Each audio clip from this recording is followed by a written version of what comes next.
सीतेसारखी पत्नी मला भेटेल हे शक्य आहे, अयोध्येसारखी मही मला भेटेल हे शक्य आहे, पण लक्ष्मणासारखा भाऊ मला पुन्हा भेटेल हे मात्र विश्वामध्ये शक्य नाही आहे.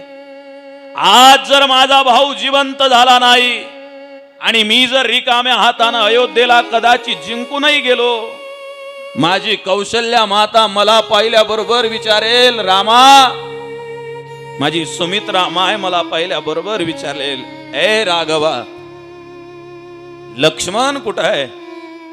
रात्रीला मी झोपलो की सावली सुद्धा माणसाची साथ सोडून जाते, पण लक्ष्मणाने कधी साथ सोडली नाही.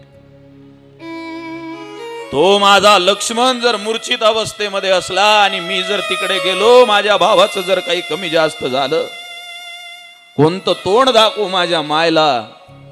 सिंहासन जिंकले नाही तरी चालेल, शत्रूला परास्त नाही केलं तरी चालेल, माझी पत्नी मला जेव्हा मिळेल तेव्हा मिळेल. मला सिंहासन नको, मला मही नको, मला भुई नको, मला ही युद्ध नको.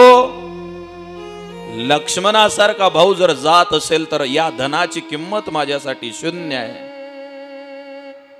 ऐका माझ्या प्याऱ्यांनो, 2 शेतातले 2 तास मिळावे म्हणून कोर्टात भावाच्या विरोधात एक भाऊ या कटघऱ्यात, एक भाऊ पलीकडच्या कटघऱ्यात उभा राहतो आणि अंगठे देणाऱ्या म्हाताऱ्या मायबापांना सुद्धा अशिलाची ग्वाही द्यायला उभं करतात.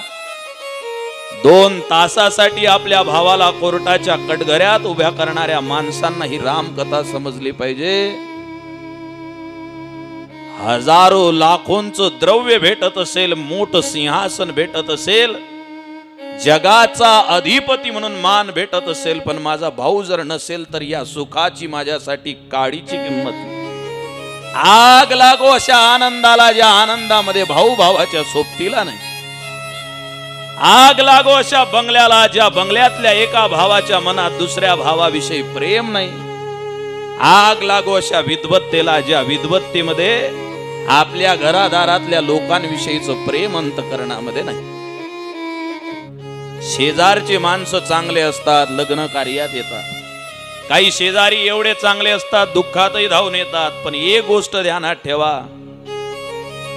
शेतामध्ये उसाला पाणी देत असताना दांडात सोडलेलं पाणी उसापर्यंत जाते आणि दांड मधून जर फोडला तर मधल्या वाप्यानं दुसऱ्या रांगेत धावत असते. ते पाणी जसं त्या दांडानं धावत जाते, तसं रक्तावर संकट आलं की सर्वात अगोदर जर कोण धावत असते तर तो रक्ताचा भाऊ धावत असतो. हे व्हॉट्सअप विद्यापीठानं डोके खराब केले आपले. आता मोबाईलवर मेसेज येऊन राहिले ना, रक्ताचे नाते दाट असते पण प्रेमाचे नाते घनदाट असते. वेळ पडली तेव्हा समजते तुला, गरज पडली तर सगळे धावून येतात.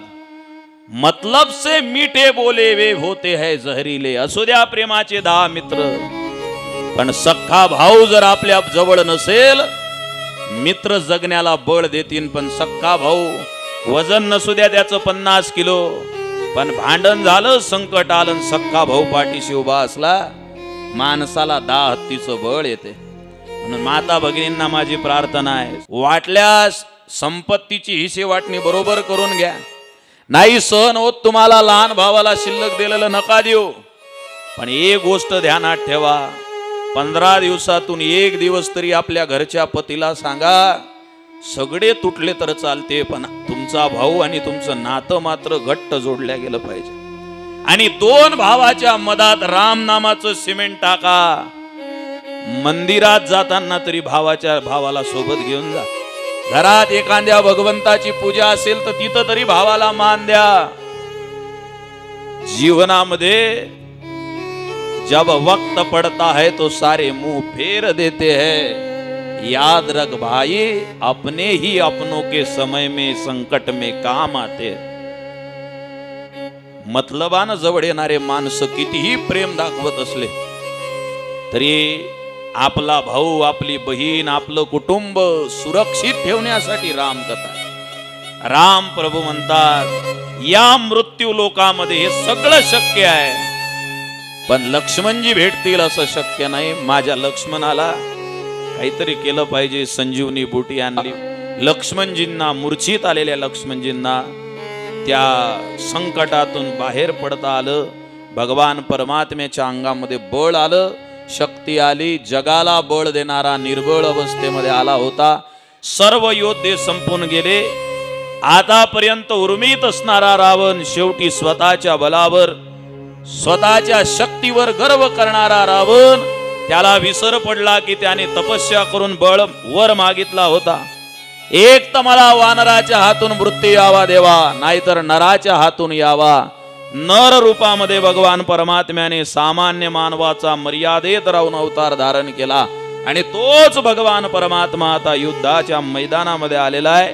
याचा विसर पडलेला रावण अजूनही त्या द्वेषामध्ये उभा आहे आणि त्या मैदानामध्ये युद्ध करण्याकरता प्रभू श्री रामचंद्र भगवान उभे आहेत आणि हातामध्ये खड्ग घेऊन रावण उभा आहे. एकीकडे भगवान शिवजींची आराधना करणारा रावण, बुद्धिवान असणारा, शक्तिशाली असणारा, पण धर्माचं अधिष्ठान ज्याच्याकडून चुकून गेलं, 2-4 अधर्मयुक्त गोष्टी केल्या. पहिल्यांदा सीता मातेचं हरण केलं. सगळ्या चुका भगवान परमात्म्याने त्याची गणना केली आणि भगवंतानं रावणावर प्रहार केला आणि जे भेद जाणून घेतले होते बिभीषणजींकडून, त्यानुसार त्याचं मरण कशात आहे त्यानुसार भगवंताचा प्रहार झाला आणि रावण खाली कोसळला. कोसळल्यानंतर अंतिम क्षण मोजत असताना रावणाने प्रश्न केला, देवा मी फार मोठा उपासक आहे, शक्तिशाली आहे, सर्व प्रकारचं ऐश्वर्य आहे, पण या सर्व ऐश्वर्याच्या व्यतिरिक्त सुद्धा या युद्धामध्ये माझा पराजय का झाला? भगवान परमात्म्यानं त्याला सांगितलं, नीतीचं अधिष्ठान ढासळलं की माणसाची शक्ती काम करत नाही. नीती नाम अमलाहा प्रज्ञा, नीती त्याला म्हणतात मलविरहित प्रज्ञेला. ती प्रज्ञा ज्या वेळेला मलविरहित राहत नाही, नीतीचं पालन होत नाही आणि मलाने प्रज्ञा बरबटल्यानंतर माणूस भौतिक संपत्तीच्या पुढे जगाला तुच्छ समजतो आणि म्हणून तुझा पराजय झाला. त्याचा पराजय व्हायला साधू संतांनी, मीमांसकांनी अजून चिंतन केलं. अजून पराजय का झाला? सगळे तुझ्या बरोबरीने आहेत, पण सक्का भाऊ धर्माला चालणारा, त्याच्या मात्र कंबरड्यावर तू लात घातली. एक लक्षात ठेव, सगळं जग सोबत आहे पण सक्का भाऊ विरोधात कसा जिंकशील? आणखीन एक गोष्ट, सगळ्या गोष्टी तुझ्याकडे आहेत तरी नजर मात्र वनवासामध्ये असणाऱ्या सीता मातेकडे गेली, ज्याच्याकडे सगळं असताना सुद्धा त्याचा हव्यास कमी होत नाही. आपल्याकडे जे आहे त्याला पर्याप्त मानतात, त्यांना राम प्रभू म्हणतात. आणि आपल्याकडे पंचकन्यांमध्ये पूजित असणारी मंदोदरी असून सुद्धा ज्याच्या बुद्धीला, ज्याच्या वासनेला, ज्याच्या विचारांना कोणत्याही पद्धतीचा बांध घातलेला नाही आणि हव्यास वाढत गेला, त्याला रावण म्हणतात. अशा रावणाला खाली कोसळल्यानंतर अंतिम क्षणामध्ये भगवान परमात्मा शत्रू असून सुद्धा प्रणाम करतात. लक्ष्मणजींनी विचारलं, आपण रावणाला का प्रणाम करता?